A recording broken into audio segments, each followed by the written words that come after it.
Hello everyone and welcome back to my channel. I am Bert the Stormtrooper and this is the home of That's Just Prime, the comprehensive Optimus Prime review series. I also review other Transformers, lots of G1 stuff, as well as Teenage Mutant Ninja Turtles, Ghostbusters, GoBots, and pretty much any other toy that may jump out at me. If you're new to the channel, thanks for checking me out. Please be sure to click that subscribe button and don't forget to give me a thumbs up and share if you like what you see.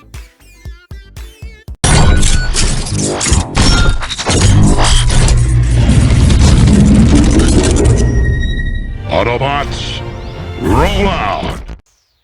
Hello and welcome to That's Just Prime, and today we're going to be taking a look at the Mech Fans Toys VECMA Studio Commander, and I love this toy. So this is the Mech Fans Toys from the Versus Head Warrior series, and this is the VS-05B, which is just a repaint of their crocodile figure. And what this is a Legends class size, their take on a Alligatorcon or a Crocodile Optimus Prime, which, as you guys know, it's something that I absolutely love from that old City of Steel episode. I've made my own custom of it, which we'll be seeing later here. So this is their take on it, and this is a very cool, fun little figure. It comes with everything included here. This was released back in 2020.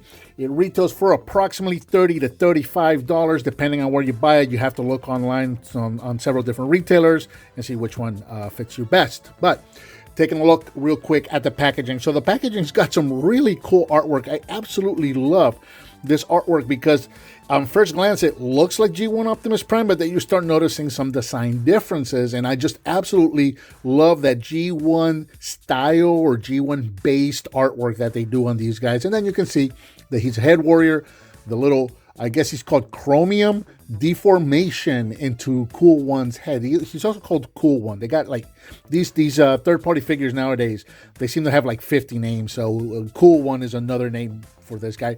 But I guess chromium transforms into his head, and then you can see the chromium trainer. So instead of being like a headmaster or a pilot or something of the sort, he's rather referred to as a trainer, which is very cool. Along the sides, you got some product shots of what are we going to call him? We're just going to call him Commander, right? Let's just call him VECMA Studio Commander. And I'm trying to get this to focus. There we go. So you can see hidden pose. I don't know how that's hidden, but okay.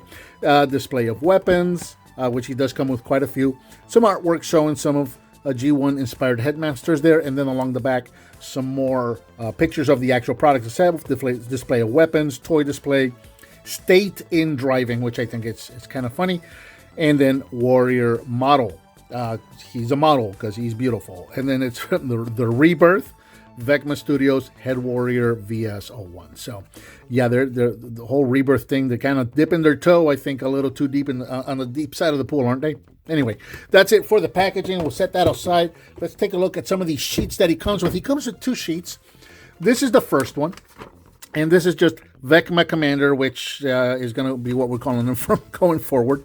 And it's just it's not really instructions. This is more like just kind of product shots showing us VECMA Commander and different poses in robot and in the crocodile mode or the alligator mode. And then around the back, we've got VECMA Crocodile, which is what this figure is based on. It's a slight remold. The chest is different, and of course the colors are different. So this guy is meant to be Skull Cruncher. And there you go. So yeah, it came with that, and then the actual instructions, the proper instructions that it comes with, are the instructions for the crocodile figure. So it's the same figure again, repainted, remolded chest. That's not going to make a difference for transformation. You follow these instructions along, and there you go. That's going to get you through it. There was a couple of steps missing from the transformation. There was one step that was repeated, and then there was another step that was missing from the transformation, which was odd. It's not a complicated figure. He's relatively easy, so I guess that's a good thing. But it has to be mentioned that the instructions are weird like that. So now let's take a look at the figure itself. He does come with everything included here, and we're going to start off with the weapon so that we can go ahead and add him to the crocodile mode. We'll move everything back a little bit. So we've got this little shield piece right here. And this really doesn't do anything much in robot mode. This is more of a cover for the gun to kind of complete the tail look. And then you can leave this on the gun, and I think it looks perfectly fine. So here you've got your little gun itself, and you've got 2 of these. which is kind of neat. So you got the blue one, obviously, because the tail is going to be blue, so that all needs to, look right. And then you've got a black one, so that when he's in robot mode, you can have a proper black gun for Prime. So, yeah, it's cool that it brought both of these guns. Now, you got these two little tabs right here. And if you look on the bottom of the shield, there's these two little slots right there. So this is just going to slot right there. And again, I don't think that looks bad at all. I think that actually looks pretty cool for the gun itself. And then you've got the sword piece here. And yeah, that's pretty much it for you. You've got a little handle. You can hold that in robot mode. And then you've got a little port right here. You're going to take that peg on the bottom of the gun and plug that right in there. Now, on the back of the shield, you've got that little port there. And if you go to the back of the crocodile, you got a peg there. And you're going to put that in there to create, well, first to separate the legs, I suppose, and mistransform him completely. There we go. You're going to peg that right in there to complete the tail. And here you have the VECMA Commander in his crocodile mode or his Alligatorcon mode. And yeah, this guy is actually kind of massive. Let's do this. I'm going to get into the measurements in a moment. The black gun, I'm just going to set aside for now because I will be using that for the robot mode. Let's look at his little chromium trainer, which is minute. This guy is tiny. He is about just under an inch tall. Look at that. He's absolutely tiny and, yeah, tiny and hard to handle. So as far as articulation goes, you can move his arms forward. They are on the same peg, so they are going to move together. And then you've got a joint there at the hip so he can sit forward and he can also bend at the knees. That's going to be about it. Red bottom with a blue top, a silver face. And then going around the back, you got that Prime style face right there on his backpack. That's going to be about it. Now you can come to the Commander figure here. You can open this up and there is a little chamber in there. So you can put Chromium Trainer in a sitting position and actually drop him in there and close this up. And there you go. Now you've got him piloting his, I guess, his partner, since he's a trainer. I don't know. But there you go. There he is in crocodile mode. Looking very cool. Again, a lot of cool throwbacks to that Alligatorcon Optimus Prime from the Season 2 episode City of Steel. But at the same time, a lot of modernization and a lot of cues taken from the current Headmaster figures that just hit stores earlier this year from Hasbro. This looks very, very similar to that Headmaster figure, and we'll look at those together here in a moment. As far as, yeah, so just kind of showing off the details. White claws, mostly red body with a blue jaw, red legs, and then the blue backside here with the tail and the legs themselves. Got some silver details going all the way around. As far as articulation, the tail can move side to side. You can use that peg to kind of move it side to side. He is a little finicky. Some of these are going to drop from time to time, and I'll get into that in a moment. Ball joints, this is weird. So, okay, so the legs right here, these are on pegs, or actually these are on ball joints. So you can move these, around and in and out a little bit. The foot itself is also on a ball joint, so you can move it all over the place. But then you've got these two hinges here and here that don't really make sense to me. I don't know why those are there because you don't use them. That doesn't look right, obviously, and you're not going to use it in robot mode either. I don't know. That looks weird to me. I don't know why those are there. I really don't. This looks better like that. I don't know. I find it weird, but it's there if you want to use it. You can rotate here, the forward arm. You can also rotate at his elbow, and the claws can go up and down a little bit. You've got a ball joint at the base of the neck. You've got another ball joint right here at the top of the neck, so you can move his head all over the place and rotate, and then you can also open and close the jaw. You can only open it about that far. If you try to open it any further, it will pop off. It's got these two little pressure pins right here and here. It just pops off. You can pop it right back on. So as far as tolerances go, as you saw, the tail popped off when I was moving it, and if you try to open the mouth, that's going to pop off as well, just like that. So the tolerances are not great. I would not say that this is a great toy. This is a great figure. This is a great collectible for somebody like me, especially who collects Optimus Primes and weird figures like this. This is really, really fantastic. But I don't think I would give this to a kid to play with because parts are going to start flying off. The feet fly off easily. The tail flies off easily. The jaw flies off easily. So I don't think that I would give this to a kid to play with. But in terms of for us older collectors, yeah, this is a fantastic figure. Now, here in alligator mode, from tip of the tail to the nose, he is about 9.5 inches long, which is crazy because he is just as long as the aforementioned Skull Cruncher. Check this out. He is almost as long. That the tails are now even, and the snout misses it by that much. This guy is huge in alligator mode, and I think that is so cool. But at the same time, it's so interesting because, as we know, Skull Cruncher here is going to transform into a deluxe size figure, where this guy is going to be more of a Legends class or a Basics class figure, which is very interesting how that works, how that sizing and that mass shifting is going to work for both of these figures. I just find that, it's not a negative thing, I just find it very cool and interesting. So these two are together, and of course, I would be remiss if I don't show him off with my own personal custom G1 Alligatorcon Optimus Prime, also made from a G1 Skull Cruncher figure, so you can see what these guys look like together. So that's very, very, very cool. Now, getting into transformation, very simple. We're just going to go ahead and pop off the tail, and then pop off the half of the tail, or rather the tail in half. We got a sword, we got a gun. I'm going to leave these just as is and set them off to the side. We're going to reach up here, open this up, and get his little chromium trainer out, straighten him up, straighten out his hands, fold them in half, and there is the head. We'll set that off to the side, close this up. Now, again, this is, if you've dealt with the Headmaster Skull Cruncher, then you kind of know what you're getting into. There's a couple of differences here, very cool differences actually, because let's start back here with the legs.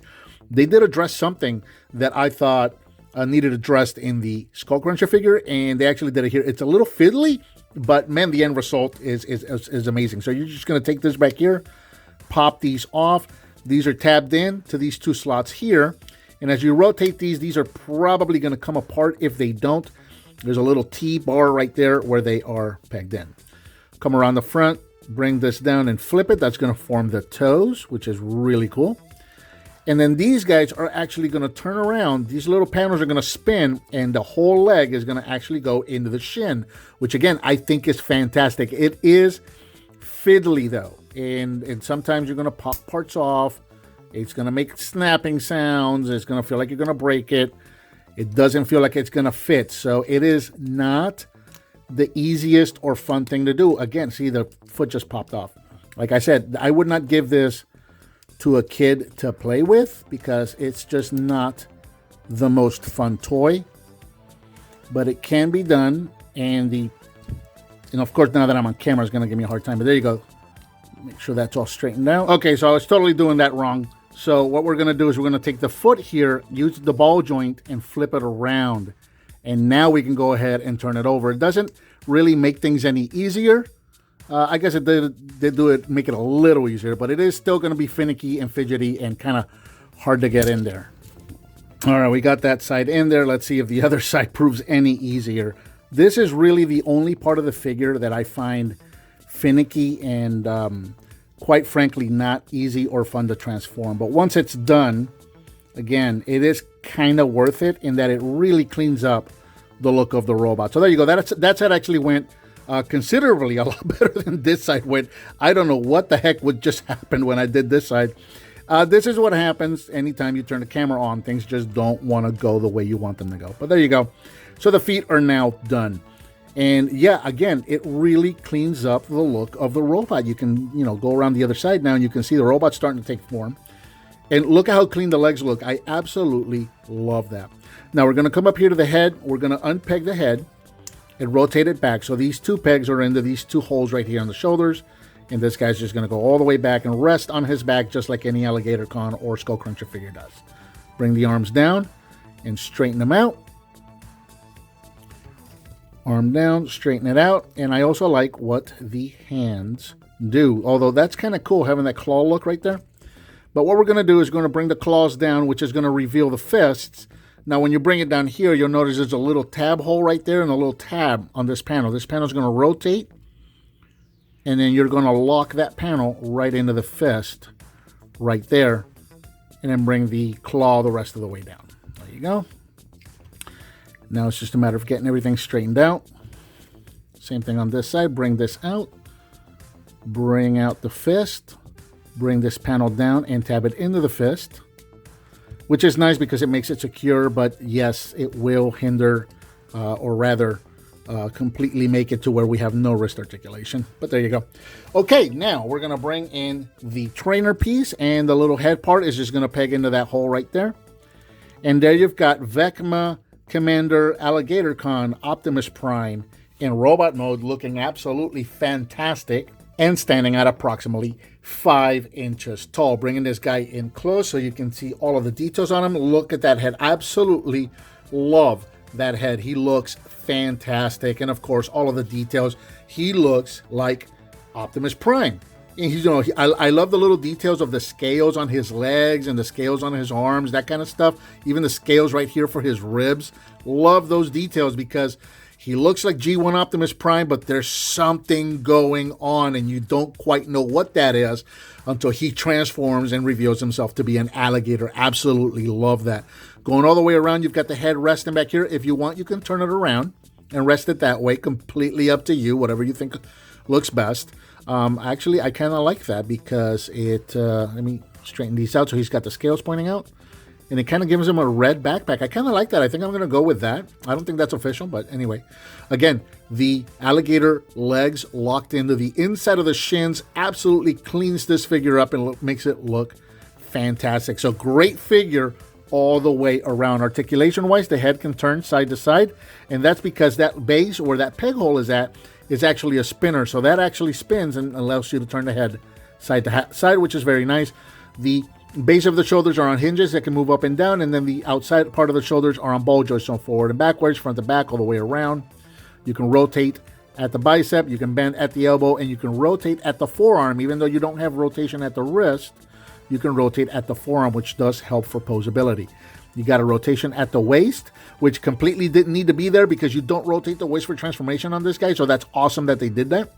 Ball jointed hips, so forward, backward, in and out.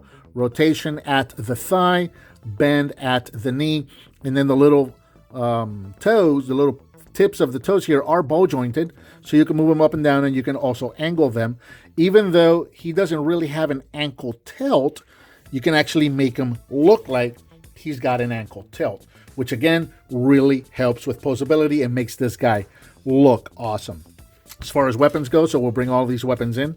Again, you can give him his weapon, and I think this guy looks pretty cool with the little shield piece right there, but I prefer for this mode to give him the black gun, just because it helps break out all of the blues and the reds. You got a little bit of black thrown in. There's a little more G1 callback for me, and it just kind of helps break the figure up and make it look better. So I like the look of that right there.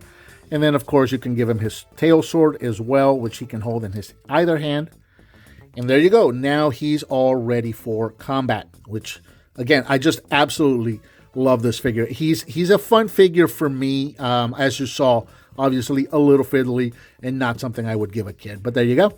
Now, taking a quick look at other figures for comparison. Here he is with Rebels, which is also a Mech Fans Toys figure.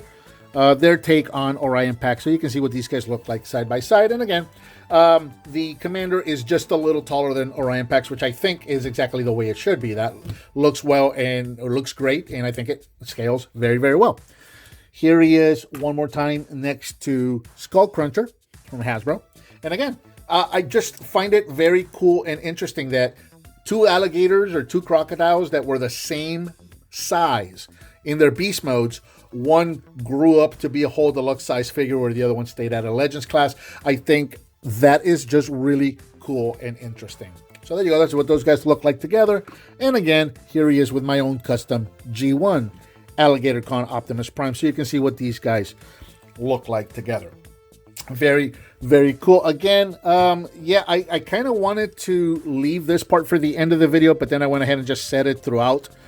Fun figure, fiddly figure, not something I would give a kid to play with. I think this is more oriented for collectors like you and me, because the tolerances are not great. Some of the parts of the transformation are not as clean. They're fiddly and just kind of difficult to get through, as you saw with the legs. That was just not an easy part of the transformation, just not the part that I like doing ever with this figure, and I've already been playing with him for the better part of a week. So yeah, the legs are just not fun to transform. The tolerances are a little light, where you saw the foot popped off, the tail popped off, the jawbone popped off. So again, I think it's a cool, interesting, fun collectible for collectors like myself. Not a toy that I would give a kid, but absolutely a perfect addition to any Optimus Prime collection. And I think that about does it for the Mech Fan Toys MFT VS05B VECMA Studio Commander. I just love that these guys have so many names. What did you think of this figure? Let me know down in the comments. Give me some thumbs up. Subscribe and hit that bell icon so you're notified when I upload a new video. I've got a donate button up there. If you want to hit on that, I certainly would appreciate it. Please share it with your friends if you like what you see, and I'll talk to you next time on That's Just Prime.